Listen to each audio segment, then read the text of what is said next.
Woohoo! And we're live once again on another Tuesday. I'm in love with my timer. It's just such fun and upbeat music. So I have a special guest in the house today. I have Dan Mott, and we have Zoomed before, so this was not a mystery date. We knew each other from before, and it was really fun. And it's just so exciting to have you here today. And it's March. How did that happen? It went by so quick. Oh my gosh, we're like on the first day of March. Marched in. So, Dan, before we get started, could you just go ahead and give a brief introduction of yourself, just so anybody who doesn't know you, just who you are, what you do, and then we'll get stuck right in. We'll start chatting. Definitely, yeah. So my name is Dan Mott. I am a LinkedIn social selling strategist, and I teach people how to turn their content into. I'm getting some feedback. Are you getting that? Nope. Oh, it's just on my end. So I show people how to turn their content into followers and their fans into customers. I love that. And we all want that. We want more followers. We want more connections. We want fans. We want business. We want customers. We want it all. So, okay. So I'm going to hit you with the first one. Yeah. Social selling. It's kind of a bit of a buzzword that I think a lot of people are like, I don't really know what it means, but I feel dumb saying I don't really know what it means because it feels like everybody knows it but me. It's kind of like when brand came out and you were like, what the heck is that? So could you just explain social selling, but then why LinkedIn? What is LinkedIn different than Facebook or whatever? Like why LinkedIn? But define what in your idea is social selling so that we're all on the same page. Awesome. So let me back it up and tell you a little bit of a story first. So my very first job out of college, I worked for a multi-level marketing firm, and they assigned me a zip code, and it was my job every day to walk down Main Street, walk into every single business and try and hard close them in a single meeting. And that was my introduction to sales. So needless to say, I did not make it long. I think I did it for 6 months, and I probably would have left a lot faster if it wasn't for the people that I worked with. I love the people that I worked with. And that's what kept me to stay, even though I was literally losing money. I was like spending more money than I was making in this job. So, and it put a very sour taste in my mouth for sales. But I continued, right? It was the only experience I had at the time. I continued in sales. I moved into different types of sales roles. I did more of like inside sales after that, and I still wasn't crazy about it. So then I decided to move over to marketing from there. And then at a certain point, and then I started working for an agency, and I started getting to the point where I was managing the agency. So then I was then kind of like dealing with client relationships at that point in time. And I realized that there was once there was an actual relationship component of sales, I was like, oh, this makes sense to me now. Like I can actually like talk to people, build relationships, get to know them. I don't have to just walk into businesses and hard close them or wait for them to show up to take orders and stuff like that. So I came from between multiple jobs, right? In sales, different sales, marketing, different types of marketing, kind of worked my way through the gamut. This was about 3 years ago that I left to start Six Tree Media, my company. Okay. And that day one, I came home, I put all my stuff on my desk, and I was like, awesome. Now what? So despite being in sales and marketing for forever, I had no clue how to go out and find my first client. But I knew what I hated about sales. I knew that I hated the kind of cold approach, just going and just, looking at volumes and trying to reach out to as many people as I can and convert just whatever comes through. I knew I did not want to do that. And it took me a long time to actually figure out, well, how do I do that in a way that I'm actually comfortable with? How do I do that in a way that feels human, that I feel good about, right? Like while still being able to generate business without hurting potential relationships in the process. Love it. So that to me is social selling. I look at it more of, right, like it's kind of more towards like the sales side of it, but I look at it, it's a combination of sales, marketing, and networking. It's really kind of positioning your personal brand to be able to put content out into the world that is going to attract the people that are going to resonate with you. And right. Especially if you're talking about your area of subject matter expertise, there's opportunity for you there to then use that as a way to connect with people, start a conversation, identify that there's actually a need for them, and then simply ask if they would like your help in doing that. I like that. It sounds gentle and human. And, and it's funny, we always talk about like Oh, don't be that guy in Yeah. my LinkedIn DMs who's like connects with me and now he's sending me 60 million things and PDFs and Yep. hop on a call and it's like, "Wait a minute." And he's like, "Where do you live? What do you do for a living? Let's Yeah. hop on a call." And it's like, "I'm not hopping on a call to tell you anything if you can't even read my profile." So, Yeah. and I think as soon as we hear the word selling, I think some of us, I feel it in my stomach, that just kind of like, Yep. We go ick. selling. Yeah, it's really icky. It's really icky. So I like that it's all about the relationship. It's not the buy my stuff, buy my stuff. Yeah. So that's good. That's good. It's So very subtly buy my stuff. yes, Not in yes. your face. Yes, Like because at the end of the day, this is not high school. Like, we're not just here to chat with people and, there is that component to LinkedIn, and actually, I have a ton of friends I have made on LinkedIn and colleagues, and there is that whole supporting each other element, but yeah. at the end of the day, we are all doing this with the intention to get jobs if you're looking for a job, to have businesses if you're running your business, but it's kind of like I always look at it like I'm looking for the people that are looking for me. If Yeah. I can help you, it's really just about visibility that if we're a good fit, we can work together, but it's like it's not that push. It's not the Yeah. pushy part. So that's good. Exactly. That's good. And I think that's a major problem with it too, is that people always think like, all right, I'm just here to find clients. And that's really not the case with LinkedIn, right? That's kind of where the networking component comes in, is that if you're on your own just trying to find clients, it's going to be a lot more difficult, right? Whereas if you have past clients you have very strong relationships with who are providing you case studies, testimonials, if you have strategic partners who you collaborate Mhm. with, people Yep. that you can literally do shows with and create content together, like in this exact scenario, right? There's a power behind creating relationships that are outside of just potential customers that are Love going to be able to expand everything that you're working on and accelerate the process of being able to grow your business. I literally, from all of my business partners to people that I do shows with, people that I obviously with clients, people who work for me, every single person that I have that somehow relates to my business has either come from LinkedIn or has reconnected with me from a past life because of LinkedIn.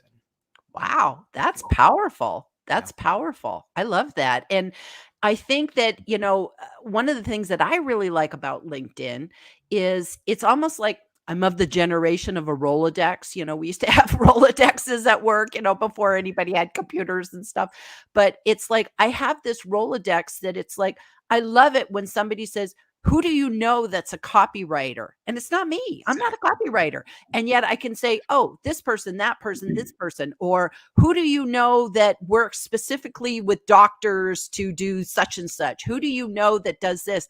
I love that by having a really strong network and really taking the time to get to know people, that it's like you can confidently say, this guy, this gal, because I know them. I've Zoomed with them. I've taken their webinars. I've seen their LinkedIn lives. I read their articles. I've worked with them.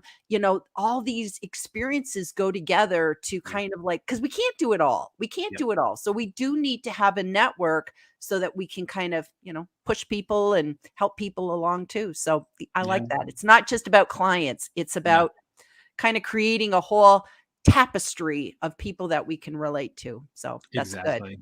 That's And that's a good. really good point too, because that is just another value add, right? Like, if you're good about managing your network and your relationships outside of just like these are my connections, right? But like knowing specifically who within your network, who does what and what they're good at, when you start a conversation with a potential client, potential partner, potential investor, potential whatever, you go and they ask you for a referral, or they state a challenge that's outside of your scope of work, for Yep. you to then say, oh, well, have you checked out my friend so and so, or that does such and such, right? That is a value add right there. It's super easy Mm. for you to just be like, here, go meet this person. They're going to help you do this, or they're going to help you do that, or you should just meet them because I think that you two would really get along. Right. And like, I think that is an exceptionally powerful give with like zero, right? It doesn't really take much from you other than just knowing who you like, who you enjoy working with, who who you've worked with personally yourself in your past. So I love it's that. definitely, you're just compounding there. It's really awesome. And it's funny as you're saying that, all of a sudden I'm realizing That's probably something I dropped the ball on in terms of, one of the powerful things about LinkedIn is making personal introductions, where Yep. sometimes it's not even just about, oh, somebody's looking for a copywriter. It's more along the lines of, I just feel this person plus this person would really have good synergy. And I just really feel compelled to introduce them because I just think there'd be, just 1 plus 1 will make 3 in this situation. And I know so many people have done that for me, and I've made clients, but I've also made friends, and Yep. somebody just said, "Hey, I just think you guys would really hit it off," and we did. Yep. And I'm not doing that, and I all of a sudden, it's just like, "Ooh, Yep. fail." So I'm gonna have to put that on my to-do list. I'm not doing those kind of things.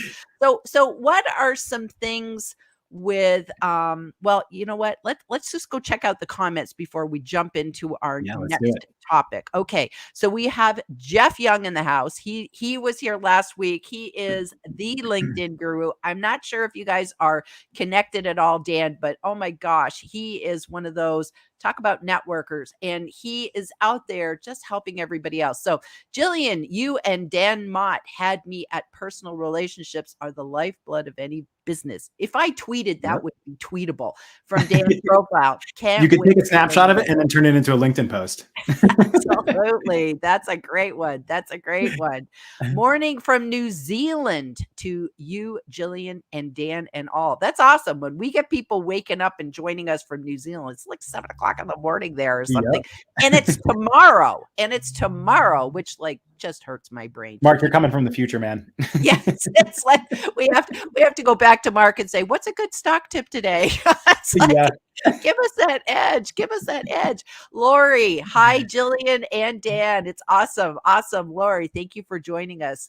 We have Adam. Hey there, Jillian. Dan is in New Jersey, interloper from New York for college. Ooh, Nice. I so actually did the same, Adam.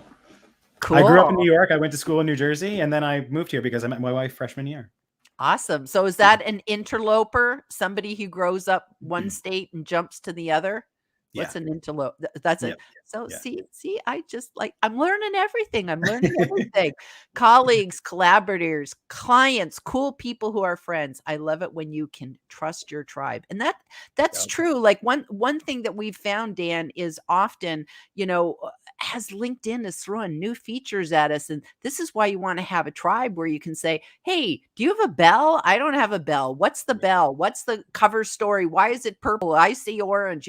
It's really nice to have that tribe of sometimes people that you can just, polls are good for that, where you can just Yep. crowdsource some research and say, "Hey, what's going on with this?" So that's really, really important. Well, I love that Okay. Jeff uses that term tribe too, because that's the one that I most resonate with.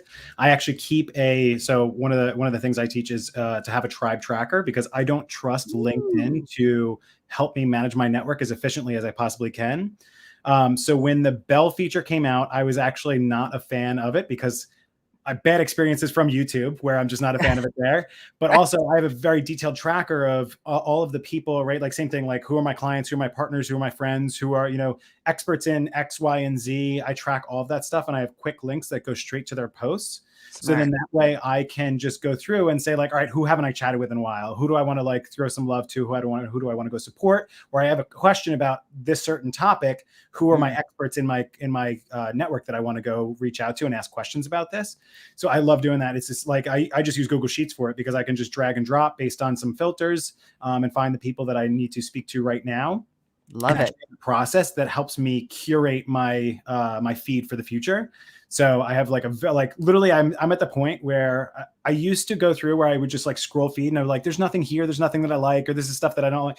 By doing this now, like literally I can engage on every single post because it's always the people I know and love and trust. So That's brilliant. That's brilliant. And Jeff would be right in there with you because he yep, does the same thing. He uses bookmarks. I know yep, John Asperian is a big fan for he uses Excel and he has everything in Excel.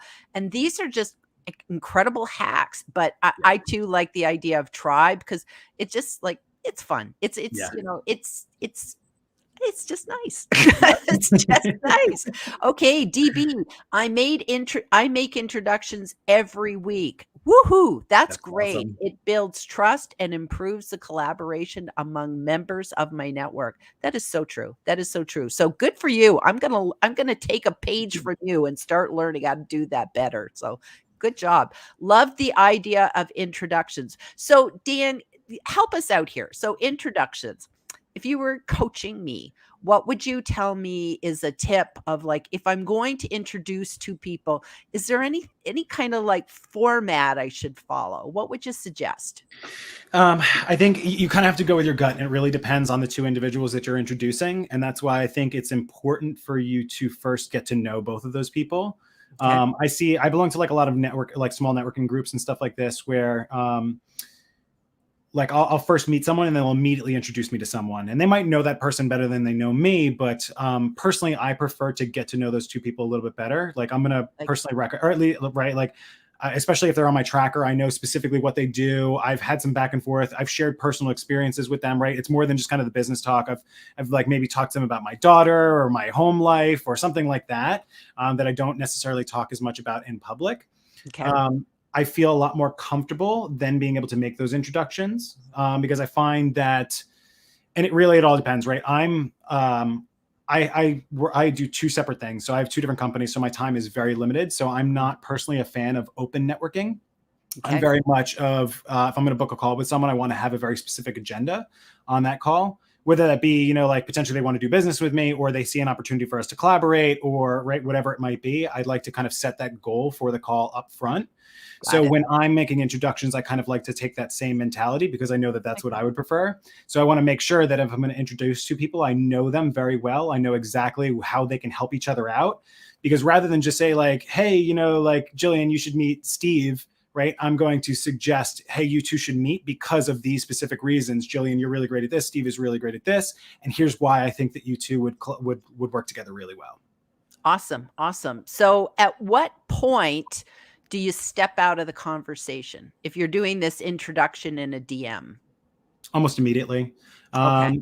And I right, like I think like my goal is just to make the introduction, because I don't even want to force the call, right? Like I almost prefer like just have the conversation in DMs. You decide if it's worth getting on a call or not, I like because that. that's the way that I like to do it. And sometimes, right, like sometimes people will just take the introduction as like, hey, let's book a call. So sometimes I personally like to ask just like a quick follow up question, or of course I'm going to go look at their profile and I like see like I'm going to qualify some things out and say like, oh yeah, this is exactly how I could work with this person. This is exactly what I need, right? Like what's top of mind for me? Like what do they do that? That's going to really help me know, like, is us getting on a call going to be like beneficial for us in the long run? So Love it. Love it. Okay. Super tips. Super tips. Okay. Attending the live from India. Look how far our reach is today. nice. It is You amazing. weren't And joking about the international, Jillian. no, no, absolutely. It's awesome. It's awesome. And it's amazing because in India, it's the middle, it's like late at night. So Yep. those New Zealand people, it's early tomorrow. These guys are just in the middle of the night. So it's probably like midnight. So awesome. Awesome. Great to be here. Hello from the West Coast. So we got somebody on my time zone, which is Nice. nice. So early in the morning, it's only 10 a.m. here. So thanks for coming, Barry.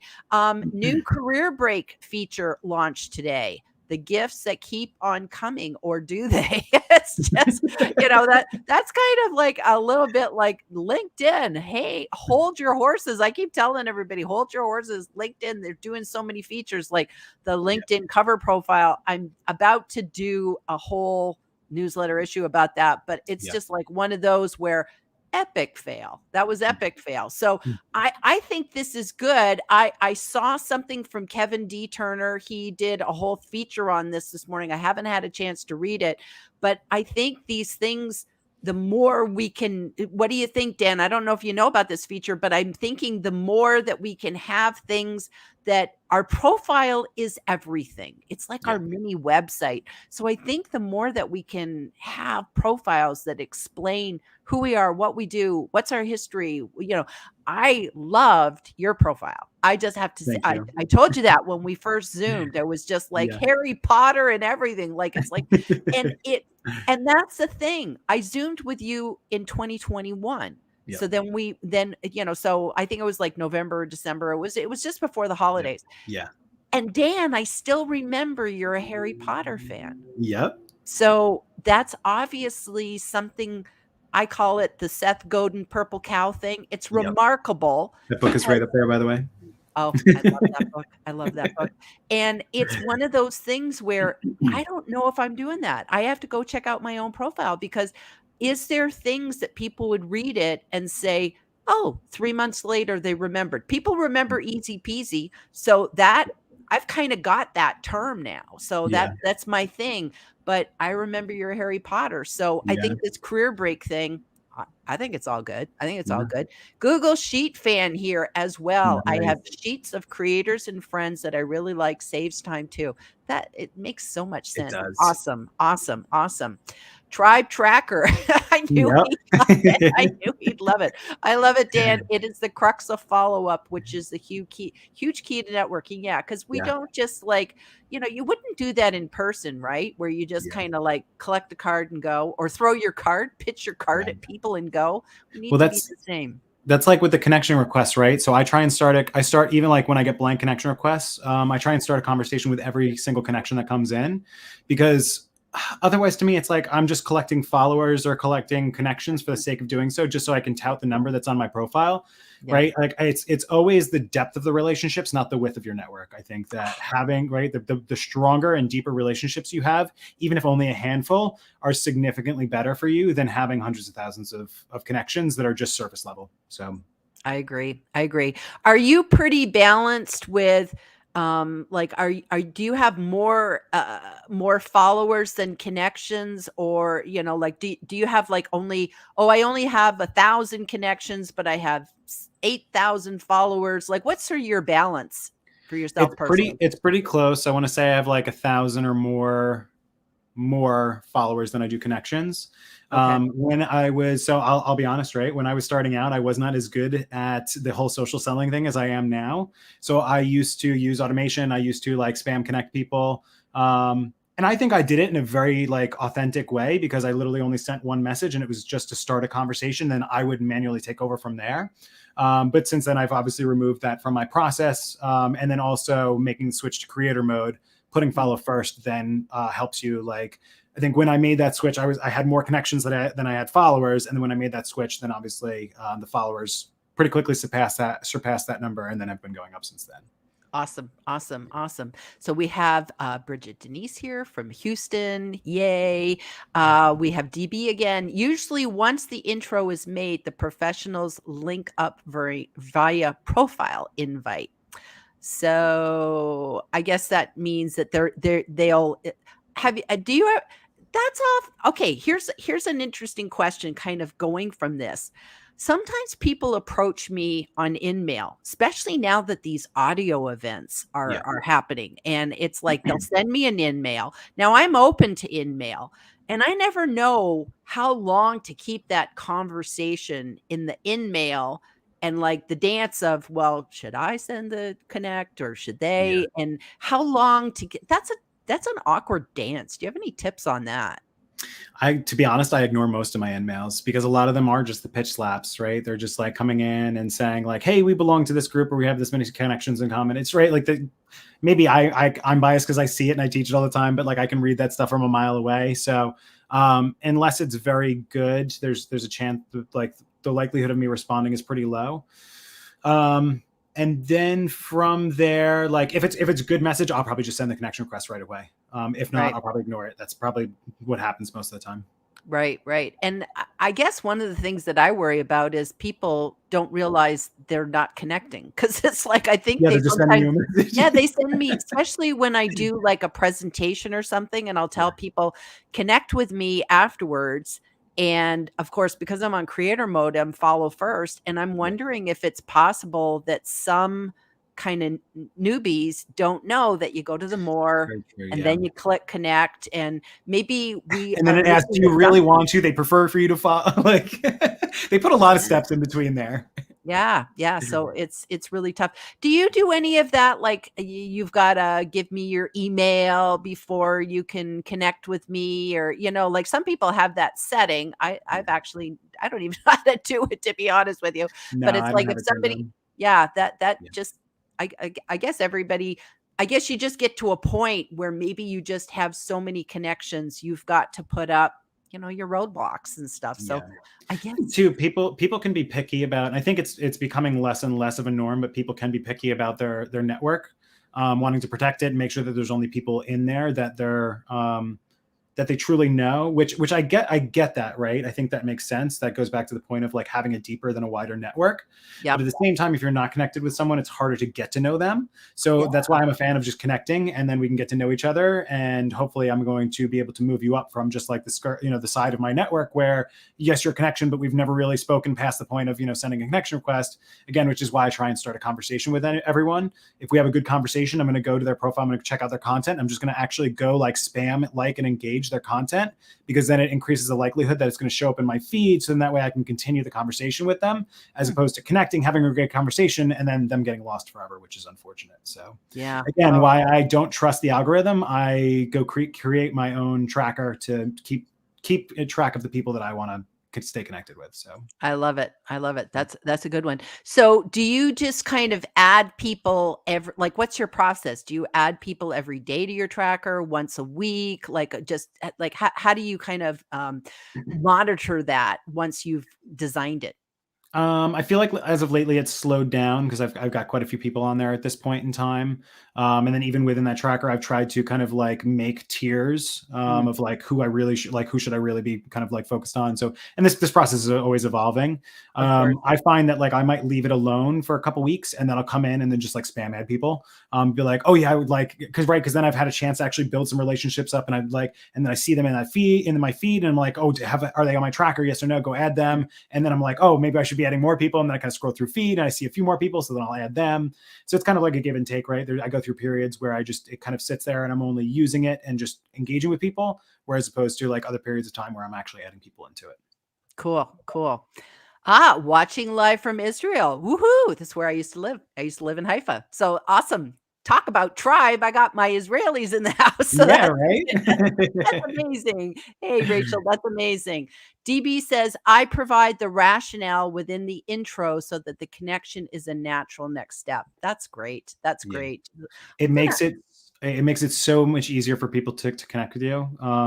So I really connect with there's really only like three buckets that I look at, right? It's people who are sending me connection requests, and whether they write something or not, I'm going to respond. If they don't respond, if they just send me a blank connection request, I'm going to say like, hey, happy to connect. Just curious what made you want to reach out. Because that kind of like forces them to say like, why did you actually send me a connection request? mm, Let's start a conversation. So I love that one. And then the other two are people that are viewing my profile and people that are engaging on my content. So if they engage in my content, I'll simply say, hey, thanks for the comment. And then if they had an exceptionally thoughtful comment, I'll expand on that. Or if I go take a look at the profile and there's something that really jumps out to me, right? Like I'm gonna be like, oh, I saw this on your profile, blah, blah, blah, right? Like just a great way to start a conversation. Same thing for profile views, right? Like all of them are just like really good standard like starts. And then right. I have the ability to kind of customize based on the profile, based on the way that we engaged before connecting, to really make that specific.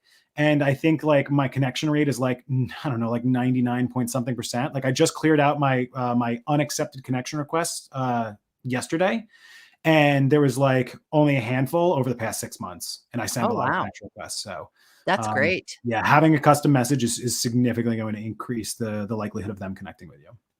Well, and you know what? There's another thing that I don't know if I'm paying attention to connection requests I've sent Yeah. and that are, like, now pending for all time, Yeah. because really it's not good. I don't even know if LinkedIn is kind of going, "You're not really that popular, Jillian." People are just like they're ignoring you. Yeah. So, I think that's probably something where, we kinda we set it and forget it, Yeah. and it's probably best to go out and clear that up. I don't even know if there's, like, a maximum that can be sitting out there, or it's probably There's just bad form. There supposedly is a maximum, and even when you delete them, though, I think LinkedIn is still tracking that information, though. So even if you go delete them, I don't think that there's much that you can do. They're Right. still going to know. So Right, right. So Adam says, automation for social selling is not personalization. Where is the social part of social selling if something is automated and not engaging and interacting? Good to hear that you self-corrected, Dan. Okay. yeah, Well, yeah. And do you use actually, let's speak about automation for a minute. Do you use any kind of like to me, like Google Sheets and stuff like that? That's not automation. yeah. To me, automation is, well, I guess some folks consider Shield automation. I don't know. It's tracking your post Yeah, and I stuff, can see that but more of an analytics tool than automation. Automation to me is, and I'm pretty big in marketing ops as well. I run it. That's what I do on. That's my other company. Is I run a community of marketing operations professionals, which is like easiest way to describe it is like the IT of marketing. So it's right, like it's email automation, right? There is workflow automation. There's a lot that really can be built out. So that is connecting tools or automating the experience. So a lot of when I'm further, you can get super, especially like in an enterprise or corporation, like you can get very complicated with that kind of stuff. But to me, right, like email automation is the easiest thing. It's like when people signs up for your newsletter or they download one yep, of your freebies or something like that, making sure that they're actually, you're automatically sending them an email, right? Like that is based on a trigger of them filling out a form. I like to send drip campaigns after that too. So kind of almost introduce it, like depending on the asset that they download, creating custom like emails that are going to speak directly to them based on the action that they took.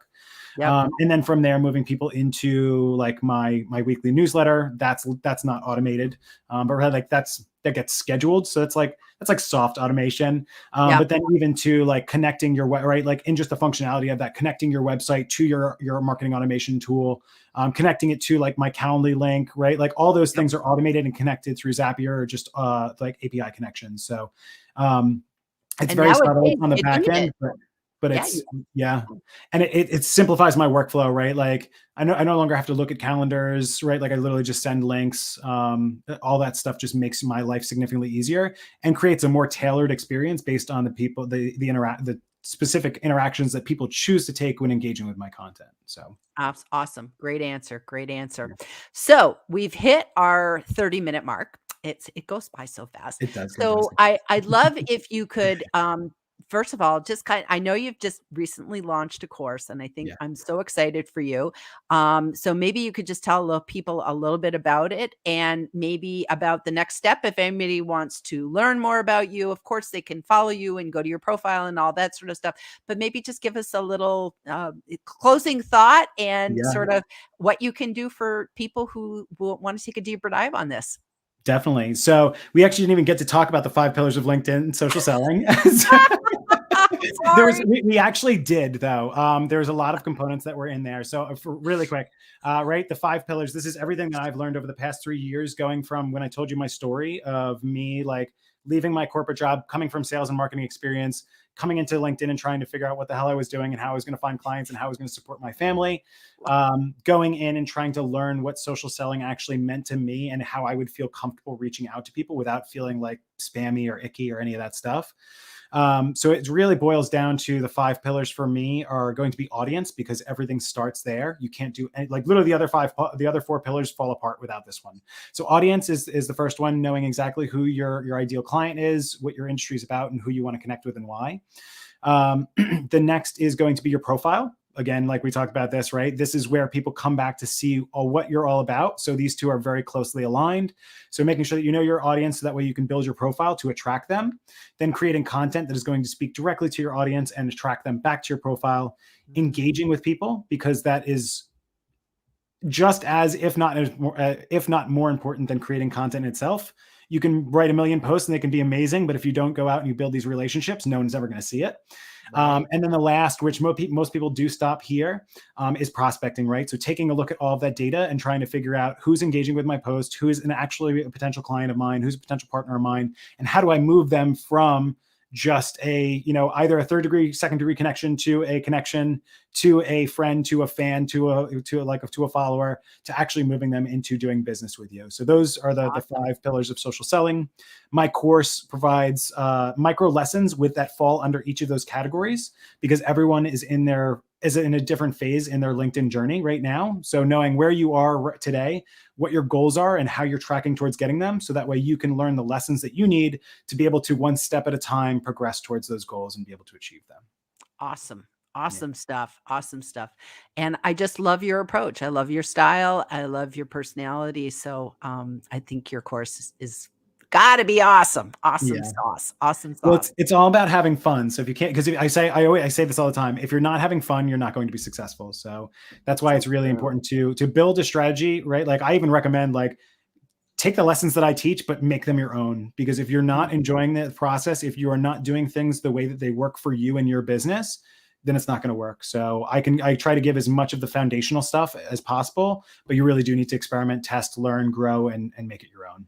Nice, nice. And your course is basically like I just would buy it and go, right? I don't I don't Mm. have to sit. You're not teach I got to wait for the next week for you to teach me, or is it Yep. just ready to go, self-paced, or how does it Yeah. work?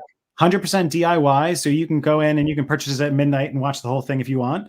Probably don't recommend doing that. I recommend doing one lesson at a time, and then implementing, experimenting, and then coming back a few weeks later and then working on the next thing. Perfect. I just moved so I wanted to make this course. I've consumed a lot of courses and they're always like linear. And I tried to make this more of a modular course. Mm, So that way you can pick where you are today and work from there. love it. So I just moved from closed beta to open beta. So I'm still actively building this course and I'm still actively adding content to it. And I want to, even once it's fully built out, continue to, all right, there's some, like, I've been recording for 3 months, and there are already lessons that are just minor, very minor things, but no longer apply. Like, things I need to go back and update these things. Because So, LinkedIn, because LinkedIn's changing. exactly. Yeah. Even just like when we talked about the Google Sheets, you used to be able to like highlight 5 people and open all of them in tabs. LinkedIn actually blocks Google Sheets from opening multiple tabs in LinkedIn at the same time. Oh, So the idea is, like, I am regularly creating content or updating these, adding new lessons or updating the ones that are in there. So what's really awesome, right? Because about every 2 weeks ago, or every 2 weeks or so, I send out an email and say, like, here, hey, the new lesson is live. Here's what it is, which I found is really awesome for this community that I'm building, because it keeps them engaged, right? It keeps it kind of fresh. You don't like go and take half the course and then forget that you bought it and like not apply it. yeah. You go learn a few lessons. Awesome. You start to apply them. And then I shoot you an email and it says, hey, XYZ. And you're like, crap, that's exactly what I'm working on right now. Let me go check those out. So that way you kind That's of get to great. pick your own adventure, which is really awesome. That's awesome. That's so Harry Potterish. Yeah. Your own adventure. I love it. I love it. Okay, well, we better close out here. So everybody hop on over to Dan's profile. Just click on him in the banner up at the top in the post, and follow, connect, learn more about him, learn about his course. He's got stuff there. And Dan, it was wonderful that you were here today. And thank you so much. And Yeah. Thank you everybody, for having please me. come back next week. It's International Women's Day, and I have a special woman coming on That's who's my awesome. one of my buddies. One of my buddies is coming on. So, anyways, I'm not going to say who it is just yet. So, I'll find out after we close out the live, because we're going to chat. okay. Well, bye everybody. And Dan, thanks again for coming on the show. Bye. Yeah, definitely.